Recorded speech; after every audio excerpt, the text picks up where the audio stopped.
Welcome to Success in Business. We are a panel of entrepreneurs, and we're here to share our wisdom with you. Today, we are going to speak on the topic, Supercharge Your Business. And we're going to start by introducing everyone. First, we'll begin with the introductions with Katie. Hi, everyone. Thank you for having me. I am Katie Kay. I'm a serial entrepreneur based out of Toronto. Also spend my time in Florida in the winter because that cold weather gets me. So I'm a global entrepreneur. I built and sold off my original companies from the age of 19 to my mid 20s, scaled that into Europe. And now I invest. I have other businesses, and I also coach entrepreneurs as well to help them grow and scale their businesses. So excited to be here. Thank you. We're so glad you're here. Okay, Alex. Hi, thanks for having me. My name is Alex Herman. I work as a neuro coach. I'm a cognitive behavior therapist, an executive business coach, also being an international speaker and a lecturer and a personal development trainer. And I'm really passionate about personal success, improving leadership style, career, and of course, holistically, a healthy work-life balance, all based on the latest neuroscience. So to sum it up, I'm your neuro performance coach, helping you to gain success. Excellent. We're so happy you're here, Alex. Okay, Peter, we'll have you introduce yourself. Hello to everyone. My name is Peter Fricke. I'm here in Germany and I'm a medical doctor. And I used to be a flight surgeon for jet fighter pilots. And those people cannot just take medication for their back pain and stress. So I started with naturopathy, acupuncture, and homeopathy. And coming from that holistic medicine, I've spent now nearly 20 years rescuing and growing businesses because business owners approached me whether I could help them. And the only reason I could do that is because of my expertise in medicine, psychology, and military leadership as a former Navy commander. And so I became an expert for extreme business performance. And I learned how to get out of life-threatening situations like saving lives of dying people on the street or sea and land survival. And I'm a certified space coach because those guys up there cannot call for help or just exit to the next hospital. And all this is basically help people succeed in the most hostile conditions and environments you can imagine and never give up on them. And this is the way I coach business owners when they are stuck somehow. And I'm glad to be here in this meeting. Very good. Thank you so much. Wow, we have such talented people on this panel. I'm so excited. So I'll introduce myself. My name is Stacey McPherson. I'm the mother of 7 children and grandmother to 3 children. And I've lived internationally all over the world. My husband is a diplomat, so we've had the pleasure of living in Thailand, Israel, and in Europe, in Hungary. And I'm a business coach, and my company is Happy Life Results, and it's co-founded by members of my family. So it's a family business, and we all work together, and it's been the most fantastic experience to see my children grow and myself and my husband. So I am very delighted to be here, and I'm so grateful to be hosting this panel and be able to share and learn from all of the wisdom from our panelists. So we will begin our spotlight time, and we'll start with Katie. Awesome. Well, I know our topic is supercharge your business. So my favorite topic to talk about in this is emotion to money. So it's something I work with my clients on, I work with entrepreneurs on, and you don't really, until you sit down and kind of identify it, it's very hard to know what your emotion to money is, right? So many times it is how we were raised and you know how our father views it, how our mother views it, and then we get married. So how does our partner's family view money, right? So there's this whole tie to emotion to money that really dictates your moves in business. And a lot of people ask me, how I scaled my businesses at such a young age. It's because I didn't have emotion. Right? I hadn't grown up enough to know that a credit score was a thing, and you pay the credit card off, and all these things hadn't happened yet. And so I believe that because I hadn't molded that fearless mentality, that instinct, luckily it worked. but it was able to help me make moves that maybe now I wouldn't have made. So I do this with entrepreneurs, and I think it's a really good thing for your business is we can sit down and say, okay, you're not spending enough in marketing. You're not spending enough in growing. You're not spending enough in all these departments, but there's a third layer to it. And it's, why aren't you spending that? 9 times out of 10, a lot of entrepreneurs will sit there and they'll say, well, I'm making great profit and I'm making, great revenue. I do want to take it to that next level, but then they have the fear. They're so addicted to the money coming in. They have that fear of spending, and that's ultimately how you grow. So for me, I like to sit people down and really kind of break that down and see, how they were raised and how they're raising their families now. Because if we're not growing and we're not scaling to an extent, we're just always going to stay stuck no matter how profitable we are.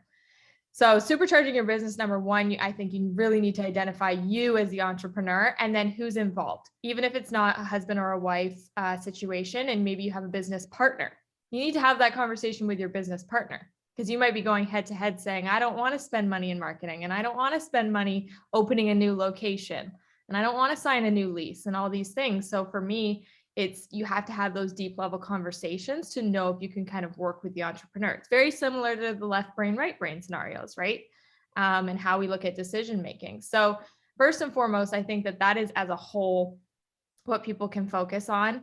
And then secondly, when it comes to supercharging your business, it usually means scaling. Usually means, what can we do next? What can we add? And what can we put in our businesses to help them grow, no matter the industry? So for me, I always say, make sure you have your cookie and the ingredients down pat before you go to cookie cut more options, right? So let all the problems happen. In my case, it was a retail location. So let all the problems happen. Let's fix everything in one. And then once we've got that, go to the second one and then go to the third one. A lot of people, they either don't move, once again, comes back to that emotion, or they move too quickly. And they get this instant kind of ego push. Everything's great, success, success, success. And then they try to run and they're not ready to run yet. So I think it really is a scale on the emotion. And I think it all comes down to money, excuse me, because those decisions that you make are how you supercharge your business. And you have to spend more in certain areas and really identify why you're not making those moves. So that's my supercharge your business. Wow, that's so impressive, Katie. That is, you are amazing. Okay, thank you so much. Now we'll turn the time over to Alex. Okay, so let me ask you a few questions first to the audience, maybe. How many of you feel that you want to be like more successful, that you want to earn more money, have more time with your family, or want to live a healthier life, or even that you should receive more respect? So in other words, how many of you feel that you are not living or working or performing at your best level possible? So this is when I come in. High performance people aren't just driven. They can anticipate crisis, they can manage change, they block out the noise around them. But the trick is, and Katie already said it, that almost like 99% of them at a certain time, they need a coach. And this is when we come in and when we step in. And what I think is they need a peak performance coach. So what do I mean with peak performance? Peak performance is the state in which a person usually performs at the maximum of his or her ability on all levels. This is like characterized by feelings of absolute confidence, effortlessness, and total concentration on the task at hand. So you're kind of working and living and performing in your state of flow. Maybe you know that term. And I believe that every single person has the ability to perform better. I mean, even if you're doing well in business, like KDK does so, your personal relationships or your health or your family life is normally sacrificed, because we have been conditioned to believe that you have to sacrifice to make it to the top. And I'm here to tell you that you can have it all, that you don't have to sacrifice. You could be a leader that sets an example, that lives in the flow, that lives in a state of peak performance, that you can be a leader that your employees or your co-workers can look up to, that's a leader that can guide them to their own peak performance maybe. So I believe we can have it all by mastering ourselves first and then helping others master themselves. So my target or my main goal is always mental strength, or in the English speaking world, we call it mental toughness, kind of a mental resilience. So we have 4 categories that people in a peak performance or mental strength state are characterized by, which is confidence. They are absolutely convinced of their own abilities. We have challenge, so that they can pursue ambitious goals, maybe not too fast, like Katie said. We have control. They consider their world or their surroundings to be controllable, which is pretty tough in our times at the moment. And excuse me, they have the commitment, so they are motivated. And if we ask ourselves, or maybe that we would all agree to, that fear, doubt, stress, maybe bad time management, or even time management in general, all this can then kill our performance. So the goal should be, we have to build sustainable impulses for changing our mindsets to regain this flow state. And how to stay focused, or how to control our mindset, that's my part of the job. And that's my part when I work with the clients to make it possible that they get their success they want, that they can supercharge their business by starting with themselves. To summarize it, mental strength is the ability to move at your absolute peak performance level, regardless of the situation and all the environmental factors. And it's your key factor for your personal success. Yeah, that's it. Thanks for having me. Excellent. Thank you so much.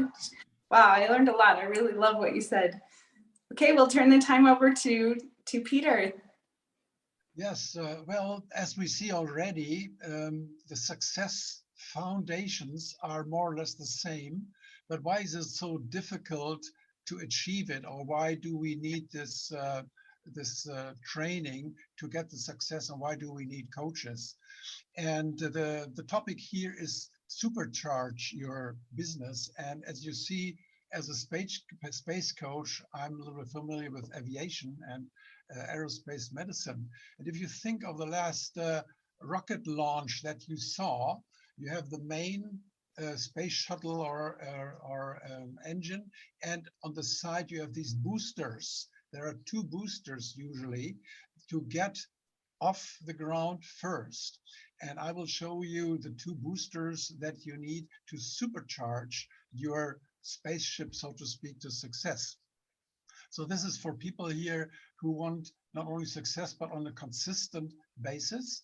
And therefore, it's important that they do not just apply certain principles every now and then, but that they become a habit.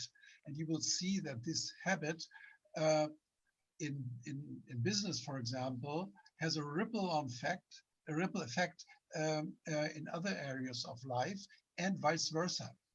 So I will show you here, to make it tangible more or less, I will show you my 3-3-7 formula to be successful in business and life. And in the end, I will show you how you can apply that to your business. The question is, what is success and how do we measure it?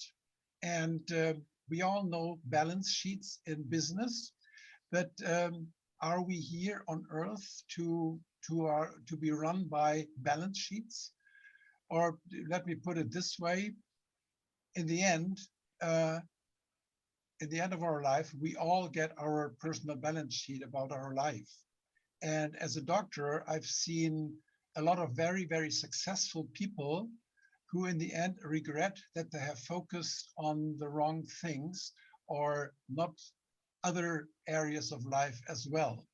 And I bring this into the business world. And there's a better way to do that. And I like to show you how that works. I call it the 3-3-7 formula. And I've prepared here a couple of pictures.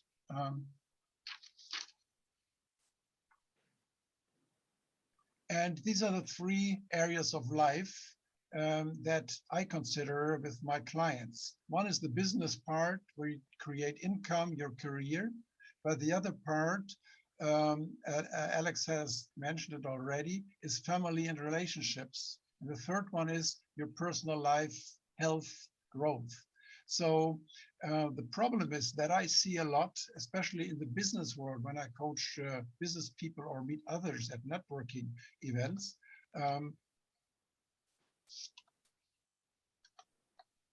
They have, there's an overwhelm of the business part.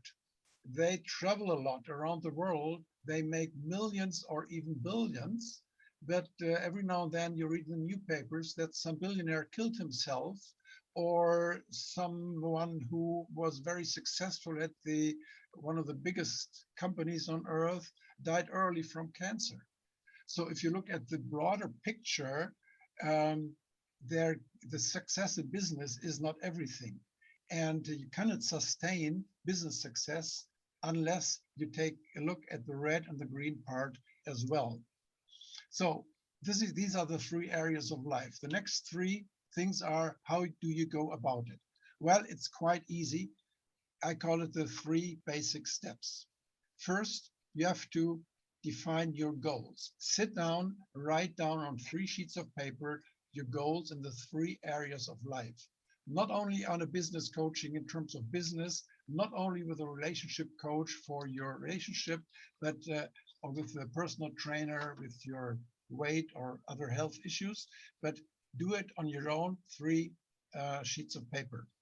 The next thing is that once you go about and want to pursue your goals, very often your environment, family, friends say, well, if you do that, you're guilty of ruining this or that. And so you have to learn how to get rid of guilt, blame, and shame. And some time ago, I did a little workshop on that in San Diego, but here I cannot go into details. But just that you know, get rid of guilt, blame, and shame, which is a biggie here in our world. And the third step, then after 1 and 2, then you take qualified action. And then you need a toolbox, which I call the Magnificent 7. And these, you only need these tools. The one is goal setting 3.0, which I call, because if you just set smart goals, like you might have run, that's for beginners, that's not enough in our time. Energy management, you have to set priorities. You cannot do everything at the same time. You have to decide what to do first and what has to wait. And then once you grow, fear will come up, because you enter in a new realm of life and business, and that creates fear. You have to know how to overcome fear, and you will be held back by limiting beliefs. I'm too old, I'm too young, because I'm a woman, because I'm a man, not in this world, not in this continent, whatever. And then you need to be fast, not furious, how to make decisions very quickly. Any decision, no matter how big it is, make it sure and correct within 22 minutes or less. And then you have to communicate to the others what you want to achieve. That is communication without any misunderstanding. And finally, of course, your money management, that all the money that you get in will be managed and invested in the proper way. So if you are interested in learning more, contact me on LinkedIn or write an email or go to my website. Thank you very much for watching. Thank you so much. That was fabulous. I really love your graphics. That was very helpful. Wow. Thank you, Peter. Yeah, thumbs up. That's great. Okay, so now I'll go, and I'm so excited about this because thinking about your business, what is the thing that you know you should be doing more of or starting to do that will supercharge your business? So just take a moment and just think, what is, if I did more of this or if I started this, this is going to supercharge my business. So take a moment and pick your thing. So just try to pick just one thing. So as you're thinking about this one thing, you'll be like, okay, so I need to get ready and prepare to do this thing or to expand this thing. And as you look to see how you're going to do this, you'll need some tools. And I love that Peter mentioned some tools in his toolbox, because this is something I also think about. So if you have a task that you want to do, you've got a toolbox that is going to help you do it. And in your toolbox, some of the things that you may have are rewards, punishments, willpower, or discipline. And even some people have in their toolbox the guilt, shame, and pain that Peter referenced, but hopefully not. But even rewards and punishment, willpower and discipline, as effective as they are, there are things that are better. And so if you can pull a tool from your toolbox that's better, then that will give you better results, obviously. So let's talk about what are the drawbacks between those four things that I listed. So I would like to say there is a tiny bit of pain involved in any of those. And so someone might be saying, Stacey, why is there pain surrounded by, the rewards? Like, rewards are great. There's no pain with rewards. But the fascinating thing is the motivation that comes from rewards is the idea that you potentially might not get that reward. So it's punishment all the way up until you get the reward. So you're actually using, depending on how you do it, but many people will use a small amount of pain in rewards, a small amount of pain in punishment, and willpower and discipline. So let me explain. You might be thinking, no, willpower and discipline are fantastic. So let me explain and contrast it with something. If you're sitting down to a wonderful home-cooked meal, do you sit there and go, I need my toolbox. I need some rewards of discipline. I need some willpower to get through to that very last bite. No, of course not. You just sit there and you just enjoy your meal. And I can guarantee there are things in your business that are almost the same as how easy it is to eat that delicious meal. Like, I'm guessing, Alex, when you go to the gym for your daily workout, it's like eating a delicious meal. You're like, yeah, I'm going to nail it. I know exactly what I'm going to do. I'm so excited. I'm going to get these gains. All of these things. There are things in your lives, and especially in this group of successful people, there are things that are just as easy as that. You don't need discipline. You don't need willpower. It's pure energy going in the direction of your goals and dreams. And so when you look at something that you're not currently doing, what is in your toolbox to be able to get you to do something that you're not currently doing? Well, one question is to ask, why, if you know what it is, why aren't you doing it now? But I'm guessing a lot of our listeners as well will be like, I am doing it. I just want to do it more and better. So let's talk about how to do things more and better. Okay, so if you're going to use any of the motivations that involve a small amount of pain, it can be effective in a small time frame. So for example, if there's something that you just need to get up and do it, and you just kind of motivate yourself with pain, it's very short term. You only feel pain for a very small amount of time, and then you get the reward afterwards of relief. Like, oh, I did it. I feel relief.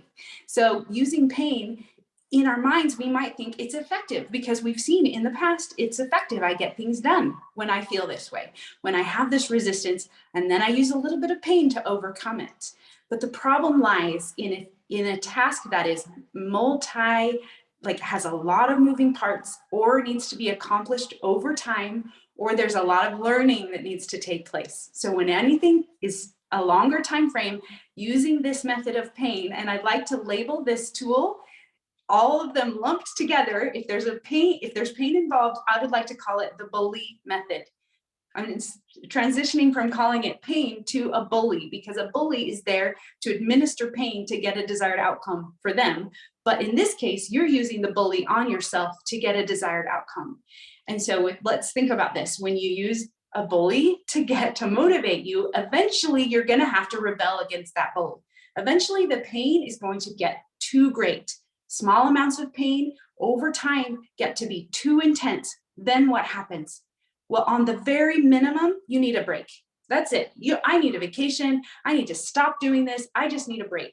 And it can be just as short as, just putting that on pause for a while, or even just watching a movie, taking a bath, getting away from it. You need a break.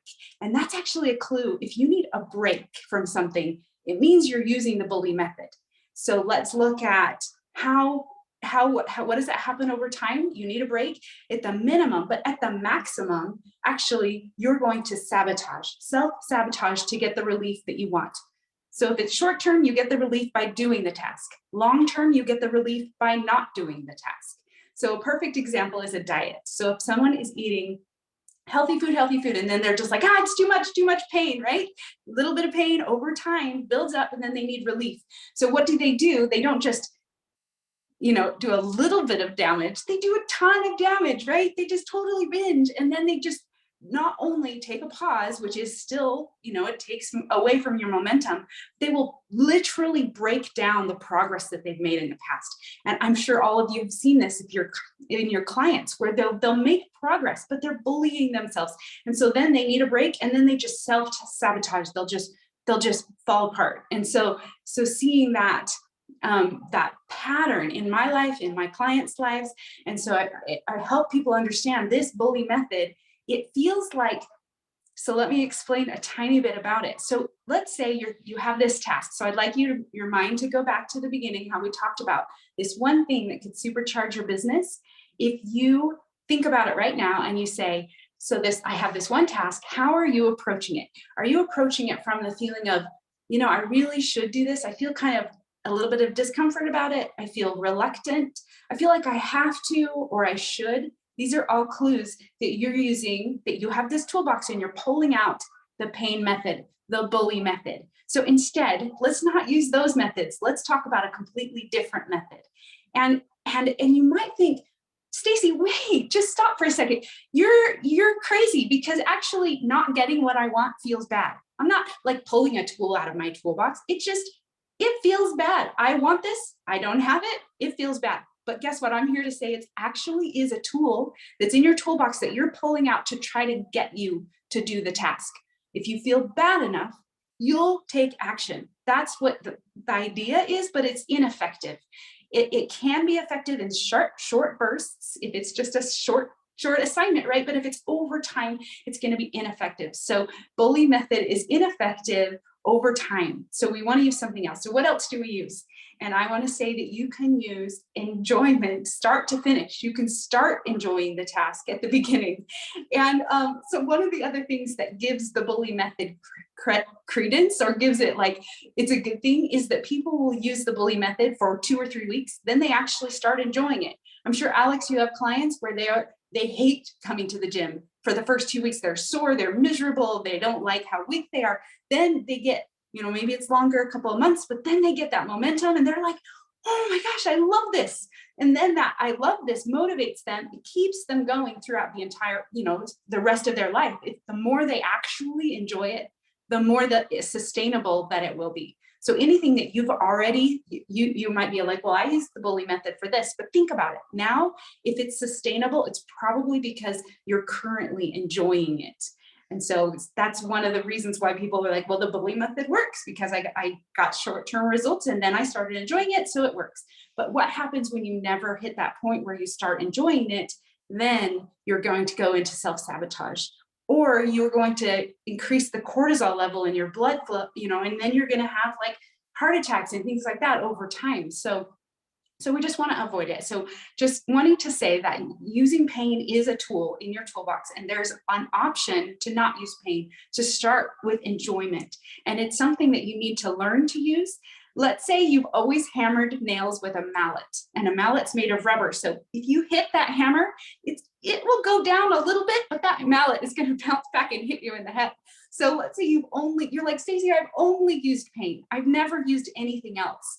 And so I'm going to give you a hammer, and you have to learn how to use that hammer. It's not going to be the same as the mallet. You have to learn how to use this new tool. And it's actually much more effective using this hammer instead of that mallet. And so that is one of my greatest, one of the focuses in my business coaching is to help people transition from using pain bullying themselves, needing willpower and discipline and feeling discontented when they don't have something because they feel like that's just the way it is. Like, no, that's not just the way it is. That's a tool you learned when you were younger. And here's a new tool. And so it's so exciting when they learn how to start with enjoyment, start to finish, the entire process, the results that they get, the enjoyment from the experience. It's absolutely fantastic. So I would just like to share that with you, and just I'll also thank everyone on the panel for joining. Thank you, everyone. Thank you, It's Stacey. so That was good. great. I think in closing, to just Great. talk about what everyone is saying in different categories is, we are entrepreneurs. So we all agree in self-development, and we all agree in, teaching ourselves these skills. But if you're just starting out as an entrepreneur, or you're at one of those pivotal moments that Stacey's talking about, then you need to understand that we are the car, but we're not in the car race. So we don't have 50 people coming to change the tires and rushing to fix the car, right? We have to fix those things for ourselves and go to coaches and go to mentors. So I think everyone had their lane and their topics, but they all relate to any entrepreneur. I mean, at the end of the day, we are responsible for the car and making sure we can go in the race, right? So it all pulled together. It was awesome. Yes, I agree. Thank you so much. All right. Well, thank you everyone for joining us, and we'll see you again next week. Yeah. Thank you. Thank you. Bye-bye. Bye-bye. Yeah. Thank you.